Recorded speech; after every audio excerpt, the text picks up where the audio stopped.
Hola, hoy vamos a hacer un viaje alucinante al arte del siglo XX, una de las épocas más revolucionarias y creativas de toda la historia. ¡Vamos allá! Y para arrancar, una pregunta que es la clave de todo. A ver, ¿por qué de repente los artistas dejaron de pintar las cosas tal y como las veían? ¿Qué pasó? Pues eso es justo lo que vamos a descubrir. Para entender el arte de esta época, primero hay que entender la época en sí. Y es que el siglo XX fue una auténtica locura. Pensadlo un momento, guerras mundiales, revoluciones que lo cambiaron todo, crisis económicas tremendas y avances tecnológicos que nos cambiaron la vida. Con un mundo tan agitado, el arte no se podía quedar quieto, ¿verdad? Tenía que reflejar toda esa ebullición. Y en medio de todo esto, ¡zas!, aparece un invento que lo pone todo patas arriba: la fotografía. De pronto, una máquina podía capturar la realidad a la perfección.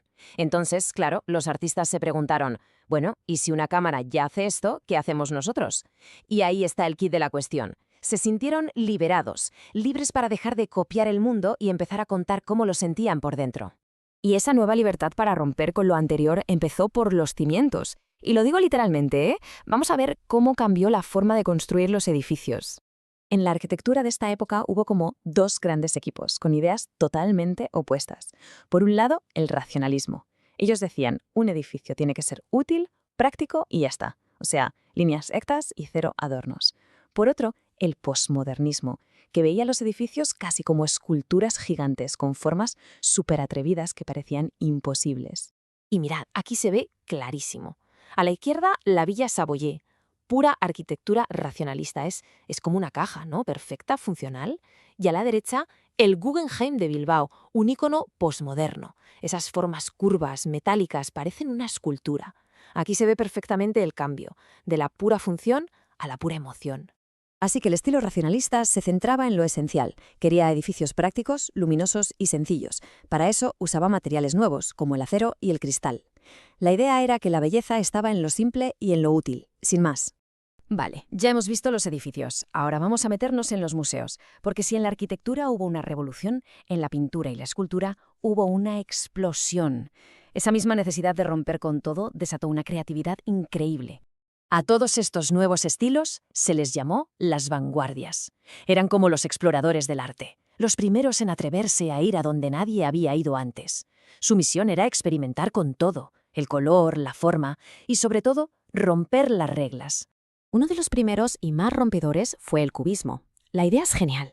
¿Por qué pintar las cosas solo desde un lado? Imagina que tienes una caja. El cubismo es como si la desmontaras y la pusieras plana para poder ver todas sus caras a la vez. Descomponían la realidad en figuras geométricas.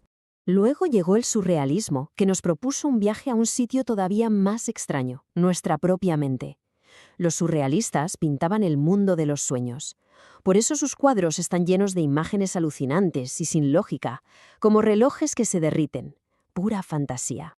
El expresionismo, por su parte, se centró en la emoción pura y dura. No importaba tanto lo que se pintaba, sino cómo se sentía el artista.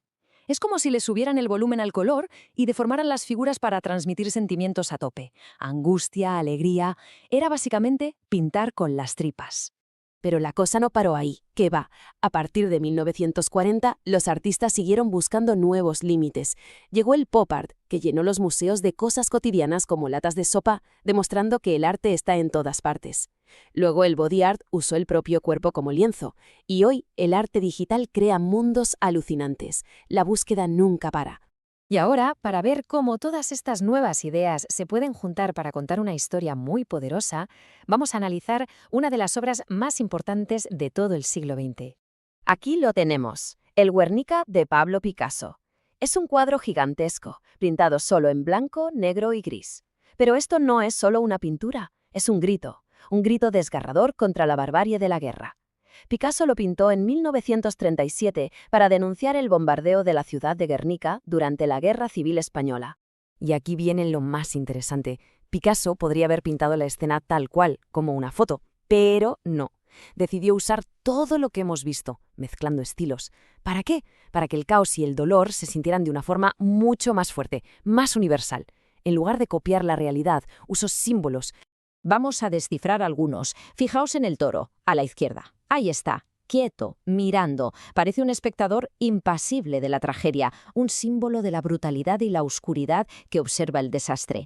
En el centro, un caballo grita de dolor, con una lanza atravesándolo. Representa al pueblo, a las víctimas inocentes que sufren de la forma más cruel la violencia de la guerra. Y si nos fijamos bien, ahí entre el toro y el caballo, casi escondida, hay una paloma con un ala rota. Es un símbolo muy claro, ¿verdad? La paz que ha sido destrozada por el conflicto.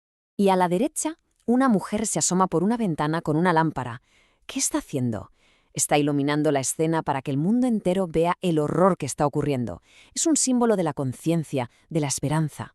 Al final, lo que nos enseña el arte del siglo XX, y sobre todo el Guernica, es que la historia se puede contar de muchas maneras. Y a veces, la más poderosa no es la que usa datos y fechas, sino la que habla el lenguaje universal de la emoción. Y esto nos deja con una última pregunta. Si el arte de aquella época fue un reflejo de su tiempo, ¿qué historias está contando el arte de ahora sobre el nuestro? ¿Qué pensarán de nosotros las generaciones futuras cuando miren nuestras obras?